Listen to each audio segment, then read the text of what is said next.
Deux Chroniques, chapitre 33. Manassé avait 12 ans lorsqu'il devint roi, et il régna 55 ans à Jérusalem. Il fit ce qui est mal aux yeux de l'Éternel, en imitant les pratiques abominables des nations que l'Éternel avait dépossédées devant les Israélites. Il reconstruisit les hauts lieux que son père Ézéchias avait démolis, il érigea des autels en l'honneur des Baals, et il fit des poteaux sacrés. Il se prosterna devant tous les corps célestes et les servit. Il construisit des autels dans la maison de l'Éternel, alors que l'Éternel avait dit, « C'est à Jérusalem que mon nom résidera pour toujours. » Il construisit des autels en l'honneur de tous les corps célestes dans les 2 parvis de la maison de l'Éternel. Il fit passer ses fils par le feu dans la vallée des fils de Hinnom, il pratiqua la divination et l'occultisme, il s'adonna à la magie et il mit en place des gens capables d'invoquer les esprits et des spirites. Il fit de plus en plus ce qui est mal aux yeux de l'Éternel, provoquant ainsi sa colère. Il mit la statue de l'idole qu'il avait fabriquée dans la maison de Dieu, alors que Dieu avait dit à David et à son fils Salomon, « C'est dans cette maison et c'est à Jérusalem que j'ai choisi parmi toutes les tribus d'Israël que je veux éternellement établir mon nom. Je n'éloignerai plus les pas des Israélites du territoire que j'ai destiné à vos ancêtres, à condition seulement qu'ils veillent à mettre en pratique tous les commandements que je leur ai donnés, en suivant toute la loi, les prescriptions et les règles transmises par Moïse. » Mais Manassé égara Juda et les habitants de Jérusalem à un tel point qu'ils firent plus encore le mal que les nations que l'Éternel avait détruites devant les Israélites. L'Éternel parla à Manassé et à son peuple, mais ils n'y firent pas attention. Alors l'Éternel fit venir contre eux les chefs de l'armée du roi d'Assyrie. Ils capturèrent Manassé et lui mirent des crochets, l'attachèrent avec des chaînes en bronze et le conduisirent à Babylone. Lorsqu'il fut dans la détresse, il implora l'Éternel, son Dieu, et il s'humilia profondément devant le Dieu de ses ancêtres. Il lui adressa des prières et l'Éternel se laissa fléchir, il exauça ses supplications et le ramena à Jérusalem dans son royaume. Manassé reconnut alors que c'est l'Éternel qui est Dieu. Après cela, il construisit à l'extérieur de la ville de David, à l'ouest, vers Guillon dans la vallée, une muraille qui se prolongeait jusqu'à la porte des Poissons et faisait le tour de la colline de l'Ophel. Il la fit très haute. Il mit aussi des chefs militaires dans toutes les villes fortifiées de Juda. Il enleva les dieux étrangers et l'idole de la maison de l'Éternel, ainsi que tous les autels qu'il avait construits sur la montagne de la maison de l'Éternel et à Jérusalem, et il les jeta à l'extérieur de la ville. Il restaura l'autel de l'Éternel, y offrit des sacrifices de communion et de reconnaissance et ordonna à Juda de servir l'Éternel, le Dieu d'Israël. Certes, le peuple offrait encore des sacrifices sur les hauts lieux, mais seulement au l'honneur de l'Éternel, son Dieu. Le reste des actes de Manassé, la prière qu'il a adressée à son Dieu et les paroles des voyants qui lui ont parlé au nom de l'Éternel, le Dieu d'Israël, cela se trouve dans les annales des rois d'Israël. Sa prière et la manière dont Dieu l'a exaucée, tous ses péchés et ses infidélités, les endroits où il a construit des hauts lieux et dressé des poteaux sacrés et des sculptures sacrées avant de s'humilier, cela est décrit dans les annales de Osaïe. Manassé se coucha avec ses ancêtres et on l'enterra dans son palais. Son fils Amon devint roi à sa place. Amon avait 22 ans lorsqu'il devint roi et il régna 2 ans à Jérusalem. Il fit ce qui est mal aux yeux de l'Éternel, comme l'avait fait son père Manassé. Il offrit des sacrifices à toutes les sculptures sacrées que son père Manassé avait fabriquées et les servit. En revanche, il ne s'humilia pas devant l'Éternel comme l'avait fait son père Manassé, car lui, Amon, accumula la culpabilité. Ses serviteurs conspirèrent contre lui et le firent mourir chez lui, mais la population du pays frappa tous ceux qui avaient conspiré contre le roi Amon et proclama son fils Josias roi à sa place. Deux Chroniques, chapitre 34. Josias avait 8 ans lorsqu'il devint roi et il régna 31 ans à Jérusalem. Il fit ce qui est droit aux yeux de l'Éternel et il marcha sur les voies de son ancêtre David, il ne s'en écarta ni à droite ni à gauche. La 8e année de son règne, alors qu'il était encore jeune, il commença à rechercher le Dieu de son ancêtre David, et la 12e année il commença à purifier Juda et Jérusalem des hauts lieux, des poteaux sacrés, des sculptures sacrées et des idoles en métal fondu. On démolit en sa présence les autels des Baals, et il abattit les piliers consacrés au soleil qui étaient dessus, il brisa les poteaux sacrés, les sculptures sacrées et les idoles en métal fondu et les réduisit en poussière, et il dispersa la poussière sur les tombeaux de ceux qui leur avaient offert des sacrifices. Quant aux ossements des prêtres, il les brûla sur leurs autels. C'est ainsi qu'il purifia Juda et Jérusalem. Dans les villes de Manassé, d'Éphraïm, de Siméon et même de Nephtali, et dans leurs ruines tout autour, Il démolit les autels, mit en pièces les poteaux sacrés et les sculptures sacrées jusqu'à les réduire en poussière, et il abattit tous les piliers consacrés au soleil dans tout le pays d'Israël. Puis il retourna à Jérusalem. La 18e année de son règne, après avoir purifié le pays et le temple, il envoya Shaphan, fils d'Atsalia, Maazéja, chef de la ville, et l'archiviste Joar, fils de Joachaz, réparer la maison de l'Éternel, son Dieu. Ils allèrent trouver le grand prêtre Ilkija et lui donnèrent l'argent qui avait été apporté dans la maison de Dieu. Les Lévites gardiens des portes l'avaient reçu de Manassé, d'Éphraïm et de tout le reste d'Israël ainsi que de tout Juda et Benjamin et des habitants de Jérusalem. On le confia aux responsables chargés des travaux dans la maison de l'Éternel. Et ils l'employèrent pour ceux qui travaillaient aux réparations de la maison de l'Éternel, pour les charpentiers et les maçons, pour les achats de pierres de taille et de bois destinés aux poutres et à la charpente des bâtiments que les rois de Juda avaient détruits. Ces hommes agirent avec honnêteté dans leur travail. Ils étaient sous la surveillance de Jacat et Abdias, Lévites issus des descendants de Merari, de Zacharie et Meshulam, qui descendaient des Kéatites, et de tous les Lévites qui étaient d'habiles musiciens. Ils étaient responsables des porteurs et dirigeaient tous les ouvriers occupés aux divers travaux. Il y avait aussi des Lévites secrétaires, commissaires et portiers. Au moment où l'on sortait l'argent qui avait été apporté dans la maison de l'Éternel, le prêtre Ilkija trouva le livre de la loi de l'Éternel transmise par Moïse.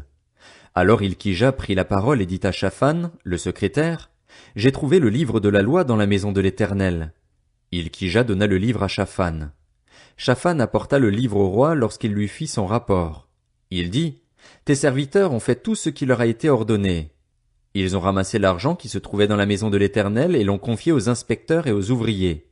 Puis Shaphan, le secrétaire, annonça au roi, « Le prêtre Ilkija m'a donné un livre. » Et Shaphan le lut devant le roi. À l'écoute des paroles de la loi, le roi déchira ses habits. Ensuite, il donna cet ordre à Ilkija, à Achikam, fils de Shaphan, à Abdon, fils de Miché, à Shaphan, le secrétaire, et à son propre serviteur Azaja, « Allez consulter l'Éternel pour moi et pour ceux qui restent en Israël et en Juda au sujet des paroles de ce livre qu'on a trouvé. En effet, elle doit être grande, la colère de l'Éternel prête à se déverser sur nous, parce que nos ancêtres n'ont pas respecté la parole de l'Éternel et ne se sont pas conformés à tout ce qui est prescrit dans ce livre. » Ilkija et les hommes désignés par le roi allèrent trouver la prophétesse Hulda. Elle était la femme de Shallum, le gardien des habits, le fils de Tokéat et petit-fils de Azra, et elle habitait à Jérusalem, dans la ville neuve. Une fois qu'ils lui eurent parlé comme convenu, elle leur répondit, « Voici ce que dit l'Éternel, le Dieu d'Israël. Annoncez à l'homme qui vous a envoyé vers moi. Voici ce que dit l'Éternel. Je vais faire venir des malheurs sur cet endroit et sur ses habitants, conformément à toutes les malédictions écrites dans le livre qu'on a lu devant le roi de Juda. Puisqu'ils m'ont abandonné et qu'ils ont offert des parfums à d'autres dieux afin de m'irriter par tout ce que leurs mains faisaient, ma colère se déverse sur cet endroit et elle ne s'éteindra pas. Mais vous annoncerez au roi de Juda qui vous a envoyé pour consulter l'Éternel. Voici ce que dit l'Éternel, le Dieu d'Israël, au sujet des paroles que tu as entendues. Ton cœur a été touché, tu t'es humilié devant Dieu en entendant ces paroles contre cet endroit et contre ses habitants, tu t'es humilié devant moi, tu as déchiré tes habits et tu as pleuré devant moi. Eh bien, moi aussi, j'ai entendu cela, dit l'Éternel. Je te ferai rejoindre tes ancêtres, tu rejoindras la tombe dans la paix et tes yeux ne verront pas tous les malheurs que je ferai venir sur cet endroit et sur ses habitants. Ils rapportèrent cette réponse au roi. Le roi fit rassembler tous les anciens de Juda et de Jérusalem. Puis il monta à la maison de l'Éternel avec tous les hommes de Juda et les habitants de Jérusalem, les prêtres, les Lévites et tout le peuple, du plus grand au plus petit. Il lut devant eux toutes les paroles du livre de l'Alliance qu'on avait trouvé dans la maison de l'Éternel. Le roi se tenait sur son estrade et il conclut une alliance devant l'Éternel. Il s'engagea à suivre l'Éternel et à respecter ses commandements, ses instructions et ses prescriptions de tout son cœur et de toute son âme, en appliquant les paroles de l'alliance écrite dans ce livre. Il fit s'engager dans l'alliance tous ceux qui se trouvaient à Jérusalem et en Benjamin, et les habitants de Jérusalem se conformèrent à l'alliance de Dieu, du Dieu de leurs ancêtres. Josias fit disparaître toutes les pratiques abominables de tous les territoires appartenant aux Israélites, et il obligea tous ceux qui se trouvaient en Israël à servir l'Éternel, leur Dieu. Pendant toute sa vie, ils ne se détournèrent pas de l'Éternel, le Dieu de leurs ancêtres. Deux Chroniques, chapitre 35. Josias célébra la Pâque en l'honneur de l'Éternel à Jérusalem, et l'on égorgea l'agneau pascal le 14e jour du premier mois. Il établit les prêtres dans leurs fonctions et les encouragea au service de la maison de l'Éternel. Il dit aux Lévites qui enseignaient tout Israël et qui étaient consacrés à l'Éternel, placez l'arche sainte dans le temple qu'a construit Salomon, fils de David, le roi d'Israël. Vous n'avez plus à la porter sur l'épaule. Servez désormais l'Éternel, votre Dieu, et son peuple, Israël. Tenez-vous prêts par famille selon vos divisions, suivant les prescriptions de David, le roi d'Israël, et de son fils Salomon. Occupez votre place dans le sanctuaire en fonction des différentes familles définies pour vos frères, les membres du peuple, et de la répartition des familles des Lévites. Sacrifiez l'agneau pascal, consacrez-vous et préparez-le pour vos frères en vous conformant à la parole de l'Éternel transmise par Moïse. Josias préleva pour les membres du peuple, pour tous ceux qui se trouvaient là, des agneaux et des chevreaux au nombre de 30 000, le tout pour la Pâque, ainsi que 3 000 bœufs. Cela fut pris sur les biens du roi. Ses chefs prélevèrent aussi des offrandes volontaires pour le peuple, les prêtres et les Lévites. Ilkija, Zacharie et Jéhiel, qui étaient responsables de la maison de Dieu, donnèrent 2600 agneaux et 300 bœufs aux prêtres pour la Pâque. Konania, Shemaéja et Nathanaël, ses frères, Achabia, Jéhiel et Josabad, chefs des Lévites, donnèrent 5000 agneaux et 500 bœufs aux Lévites pour la Pâque. Le service s'organisa, et les prêtres et les Lévites occupèrent leur place selon leur division, d'après l'ordre du roi. Ils égorgèrent les victimes de la Pâque. Les prêtres faisaient l'aspersion du sang qu'ils recevaient des Lévites, et les Lévites enlevaient la peau des victimes. Ils mettaient les éléments destinés aux holocaustes à part pour les donner aux différentes familles des membres du peuple, afin qu'ils les offrent à l'Éternel conformément à ce qui est écrit dans le livre de Moïse. Ce fut le cas pour les bœufs. Ils firent cuire l'agneau pascal au feu, conformément aux règles. Quant aux choses saintes, on les fit cuire dans des marmites, des chaudrons et des poêles. Puis ils s'empressèrent de les distribuer à tout le peuple. Ensuite ils préparèrent ce qui était pour eux et pour les prêtres. En effet, les prêtres, les descendants d'Aaron, furent occupés jusqu'à la nuit à offrir les holocaustes et les graisses. C'est pourquoi les Lévites préparèrent ce qui était pour eux et pour les prêtres, les descendants d'Aaron. Les musiciens, les descendants d'Asaph, étaient à leur place, conformément aux ordres de David, d'Asaph, d'Éman et de Jéduthun, le voyant du roi, et les portiers se tenaient à chaque porte. Ils n'eurent pas à s'écarter de leur service, car leurs frères, les Lévites, préparèrent ce qui leur était destiné.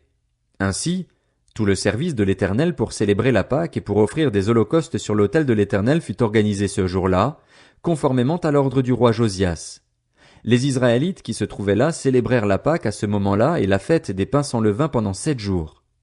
Aucune Pâque pareille à celle-là n'avait été célébrée en Israël depuis l'époque du prophète Samuel, et aucun des rois d'Israël n'avait célébré une Pâque pareille à celle que célébrèrent Josias, les prêtres, les Lévites, tout Juda, les Israélites qui se trouvaient là et les habitants de Jérusalem.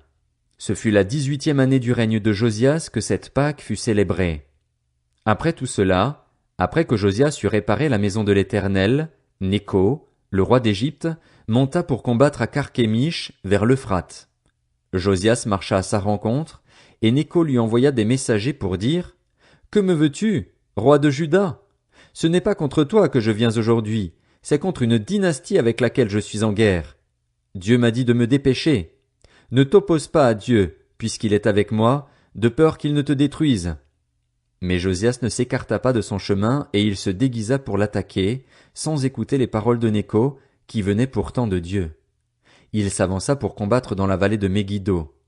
Les archers tirèrent sur le roi Josias, et le roi dit à ses serviteurs, « Emmenez-moi, car je suis gravement blessé. » Ses serviteurs le retirèrent du char pour le faire monter sur son 2e char et l'amenèrent à Jérusalem. Il mourut et fut enterré dans le tombeau de ses ancêtres. Tout Juda et Jérusalem pleurèrent Josias. Jérémie fit une complainte sur lui. Tous les chanteurs et toutes les chanteuses ont parlé de lui dans leurs complaintes jusqu'à aujourd'hui, et ils en ont fait une prescription pour Israël. Ces chants sont écrits dans les complaintes. Le reste des actes de Josias et sa piété conforme à ce qui est prescrit dans la loi de l'Éternel, ces actes, des premiers aux derniers, cela est décrit dans les annales des rois d'Israël et de Juda.